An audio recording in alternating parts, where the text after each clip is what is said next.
Yeah, good afternoon. MarketChameleon.com. I'm Adam. That is Dmitry, man, making a special appearance this afternoon. What's up, Dmitry?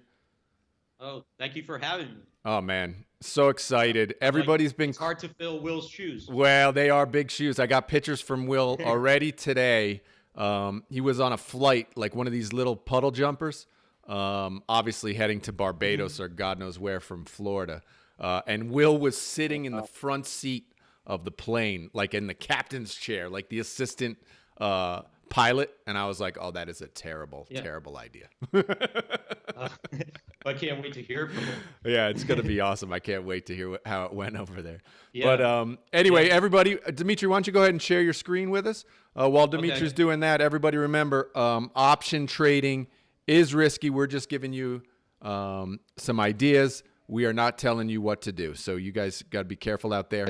Option trading is risky.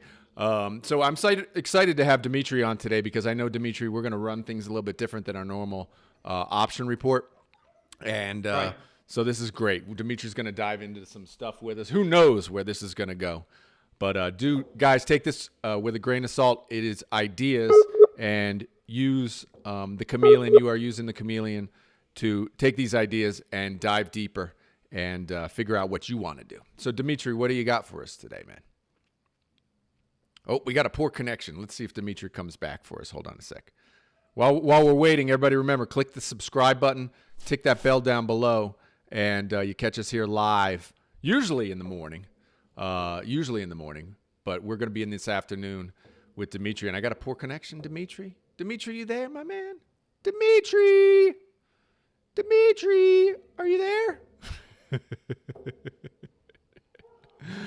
Oh my gosh, let's see if it reconnects for us while Dmitry's got bad connection. You know, it's funny because here in Costa Rica, I have great connection. And up there in the States, it's a poor connection. Here we go. I'm going to call him again. Here we go, Dmitry.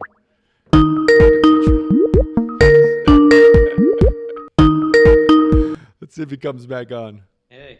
Dmitry, you there, brother? Yeah. I don't know what happened. You know what it is? It's you got your Comcast up there, no competition, and you got terrible internet service is what you got, man. Yeah, they knew exactly the right time to cut it off.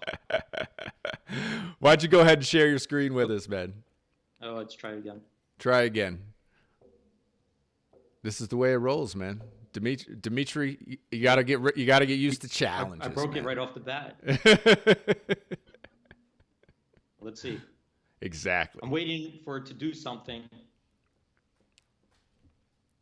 Yeah, go ahead and share your screen with us. Perfect. All right, we got you, man. We got the Chameleon up. Why don't you take my face off there? What do you want to go into today, man? What do you want to dive into? Okay, so you're good. You see my screen now? Yeah, we got you. Okay, so the thing I wanted to talk about today was implied volatility. It's probably the most important metric in options. And before we even talk about how to apply it to trading, I think what's important is to understand conceptually what this means, what this number means, how we got it. So right now I brought up the SPY options chain, and to show you over here, I just picked a little bit expiration out. Let's just say 11 trading days to go. Okay. Or let me just go a little bit. So you're at like 18th March. Yeah, I went to 18th March. So 16 trading days to go. Right. And on this options chain, what you usually see is option prices. So these are the call prices, call bid and ask. And right next to them, you'll see the implied volatility. So this is the implied volatility of the bid of the call. This is the implied volatility of the ask. So anybody who can't, it's a little bit small there, but if you can't see it, it's the where it says IV. There's a green column there. That's what Dmitry's looking at. Right, and what this implied volatility is in the financial world. When you have financial security, a lot of times you're going to have the price, but the price itself doesn't convey its value. Right. And so you need to kind of take the price and transfer it into a relative value transform it so you could make an analysis, so you can make a meaningful analysis, so you can make an assessment. So for example, I'll give an example first because I like to give examples. I'll pick this stock screener. And let's just say we wanted to take, in the stock screener, we wanted to look at the financials and we wanted to compare these financial stocks. So we're looking at these stock prices. So I see, 105, 29, 49, all these different stock prices. But besides knowing the stock prices, I really don't know how to evaluate these companies, right? Okay. So I know this price is lower than this price, but doesn't necessarily mean, but it's a better deal. Gotcha. So you take so in finance, then you have different metrics. And for example, a simple one would be, well, how do we compare the value of the enterprise? So you take the stock price, you multiply it by the outstanding shares, and then you get this market cap. Sure. Right. So once you get the market cap, now you have something to analyze, to evaluate. You could see like, well, here's a $91 billion company, American Express, compared to Wells Fargo, that's $233 billion. Mm-hmm. So that. Now you could make a relative comparison. So gotcha. So comparing company to company. Mm-hmm. Exactly. Right. So we took the price and we created something where we could analyze and compare. Gotcha. Another example would be something like PE ratio. Sure. Right. So over here's a PE ratio of Morgan Stanley 10.4. So that's taking the price per share, dividing it by the earnings per share of the companies. So now you have a ratio, how much premium am I paying for the earnings? And for example, here you could compare it to maybe historical P's, or is this P may be a little bit low because you're projecting higher earnings and you think, well, 10 P is a great deal. Or you could compare this P to a similar company's P, like Morgan Stanley, Goldman Sachs has a little bit higher P, Bank of America is 13.8 versus 10. So now you could actually make a relative comparison of these companies and have some metric to make an evaluation. Okay, does that make sense? Absolutely. Right. So if this is a little bit confusing, I'll go a little bit further and I'll just show you, for example, let's say you have on the same street, you have house A for sale, and let's say house A is $100,000. Okay. Right. It's for sale. And let's say you have house B on the same street. Right. And that house is for sale for $200,000. So when you look at these prices right away, you think, well, house A is a great deal, right? I'm getting a great deal. Obviously, house A is a much better deal because it's half the price. Right. Well, what if we said, well, house A is 100 square feet, and let's say house B is 2,000 square feet. Right. Right. So now you could see per square foot here, you're paying like $1,000 a square foot. Here, you're paying $100 a square foot. So now, in relative terms, this is a much better deal. Gotcha. And that's what you're doing. You're converting the price into something that is a metric more meaningful that you could analyze. Nice. I get this. Yep. Okay. So that's why when you're looking at option prices, really you don't know, besides what the price is, there's no way to evaluate it. So the Black-Scholes guys came up with this brilliant formula where they took they took the price of the option, they put it into this formula and came up with an implied volatility. And what the implied volatility is this is an annualized number, and I'll explain that in a little bit. But Mm-hmm. what it's saying is that if you have a 10.5 volatility in a year's time, in 1 year, it's saying that one standard deviation move is 10.5%. So if you have a stock that's $100, a one standard deviation move would be either plus $10.50 to the upside or minus $10.50 to the downside. And whatever that range is, that the probability of it landing in that range is around 68%. Gotcha. Okay, so that's what it's doing. It's converting it to an annualized volatility. And what does it mean by annualized? Because we have 16 trading days to go. So again, in finance, we tend to standardize or normalize numbers so we could make an easy comparison. So for example, when you tell somebody I have a 30-year mortgage that's 5%, or I have a 15-year mortgage that's 3%. Well, that 5% doesn't mean you're paying 5% over 30 years. That's 5% per year. Sure. And that mortgage 3% it's 3% per year. Or if you get a credit card and they say your interest rate is 18%. Well, if you buy something, borrow for a month, and pay back, you're only paying 1/12 of that, right? So it's 18% annualized. Sure. So this way, once we annualize the numbers, it doesn't matter. 16 trading days to go, 3 trading days to go. You're always comparing it. Right. It allows you to compare apples to apples. Exactly. It allows you to compare apples to apples. And this is the whole concept behind the implied volatility, that you could convert the price of the option into another way to value that option. Right? Gotcha. So this is another way to create a relative value for this option. So now we could compare the relative value of different strike prices of the options, the calls versus the puts, or even options in different expirations. Or dude, I love it, man. You finally explained this where I actually made sense, man. I appreciate this. Okay, and it's very important to understand the concept before you even try to apply it, right? Yep. So that's how I wanted to start it out. Once the concept makes sense, everything else will make sense. Once you start applying it towards your trading, it'll make sense even more. So no, I think we got it. That's super simple, and I get it completely. Right. For the first time ever. All right. Well, great. I'm happy then. So once you understand that, then you could start making analysis on each option.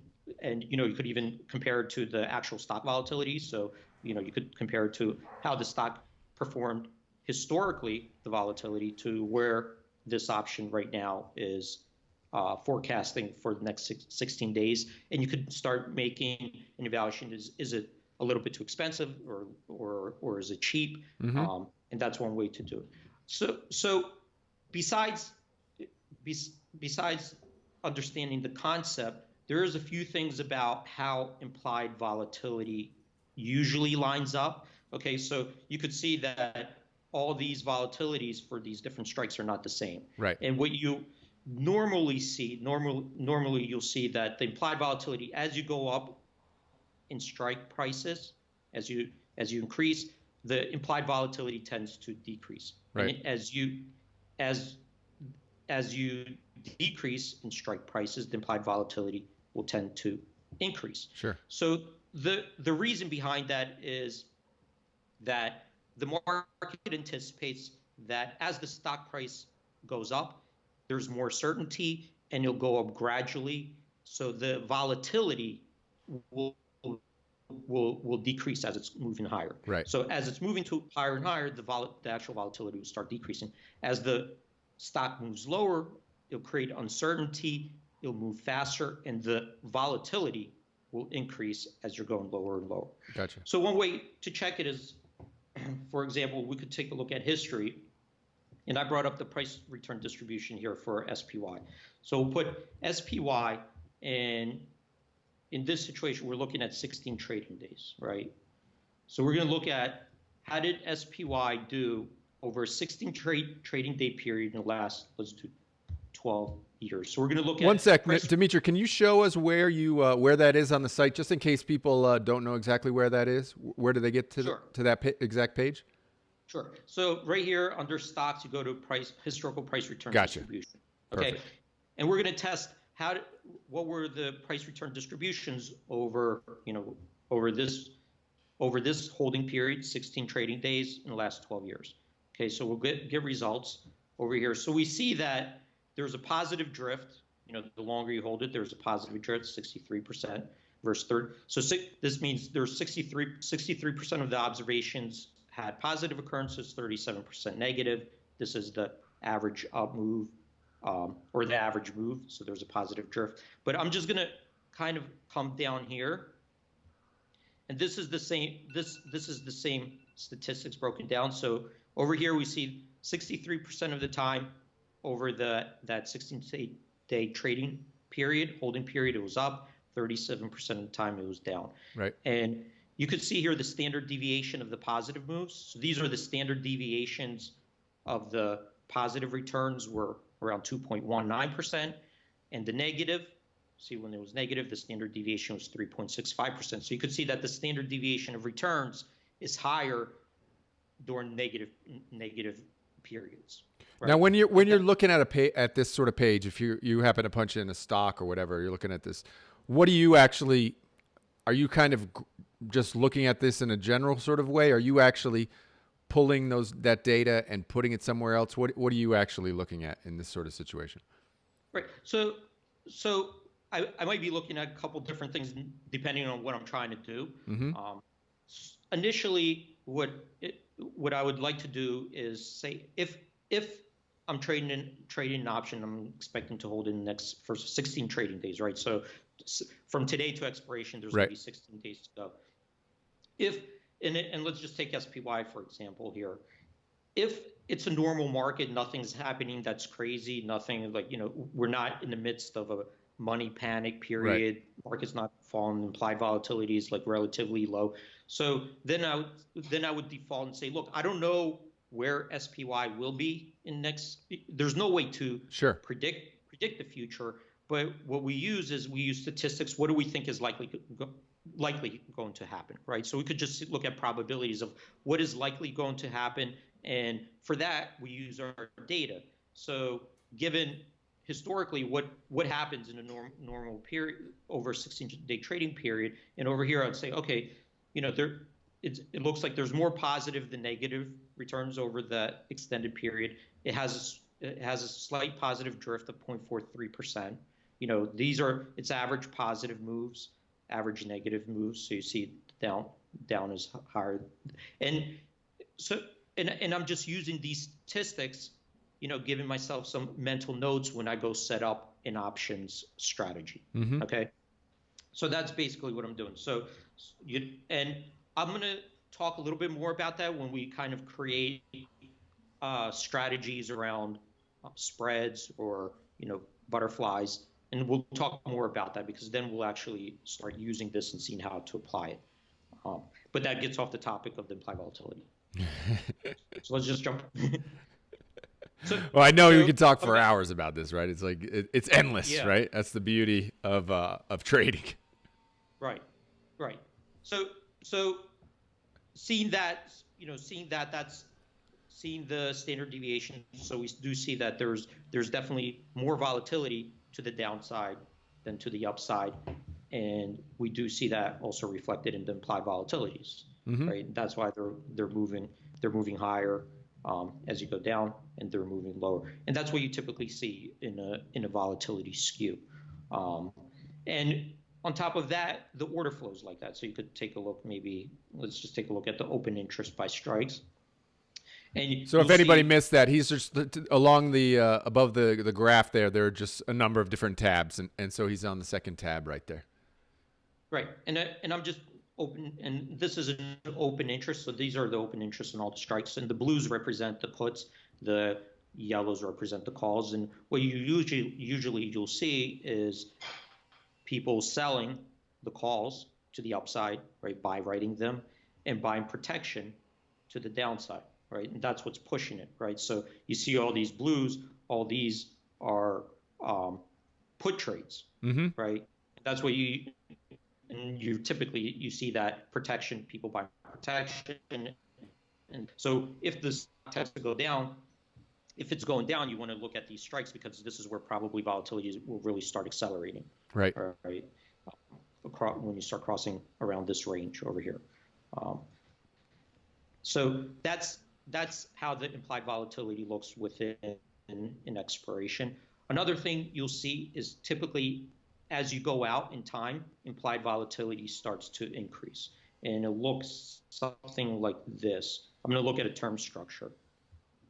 And here's just right now. Gotcha. So you see So this is for 30 days, then 60 days going out, you see implied volatility is increasing. And the reason for that is that as you go out further in time, there's more uncertainty. Of course, right? yeah. So like maybe, in the very short term, you kind of have more certainty, what the Fed is doing, if there's any kind of news about to come out, and you could, or for a stock, when earnings are due. So you have a little bit more certainty and you could analyze a little bit more in a shorter period. Sure. And as you go further and further out, there's more uncertainty, and that's why you typically see this. But it can get reversed, because when the markets are falling, or even you see it during earnings periods, you could see it invert, where in the very short term periods, people are expecting a very big move, right? And the options in the near term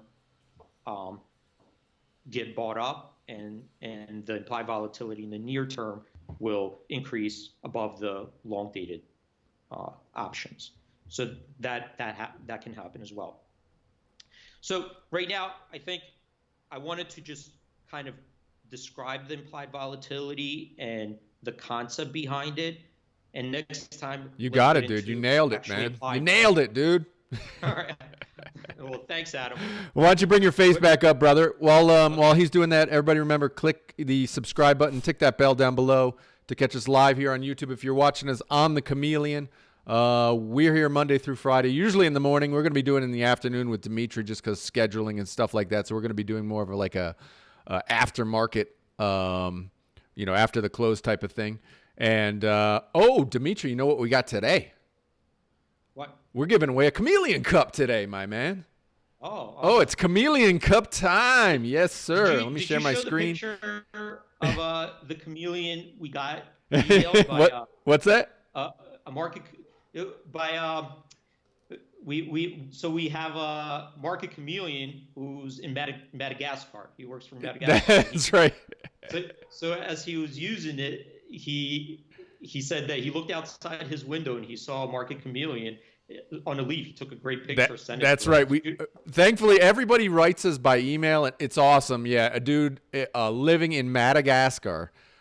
Literally was stepped out of his trading room where he trades, and took a picture of a chameleon on a tree and was like, I want my Chameleon Cup. So guess what? That cup is in the mail, baby. That's the way we roll. Anyway, we're on easypromos.com doing this thing 100% transparent, so everybody gets to see what we do. I got got all the videos from last Friday to today loaded in. We're going to do it. We're ready to pick the winners. I confirm and understand this is going to be transparent. And here we go. Who's going to be the winner? Chicken dinner this week of the Chameleon Cup is somebody. Grinding internet, easy promos. Dmitry, the easy promos has the same web quality web service that you have, Dmitry. They must be on Comcast too. What's with the com?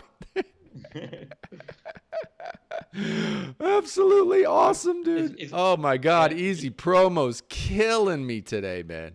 Challenges, here we go. Oh, it's up. It's what? Oh, Sean got it, man. Big time commenter. Congratulations, Sean. Nice job, Sean. Which comment did he get it with?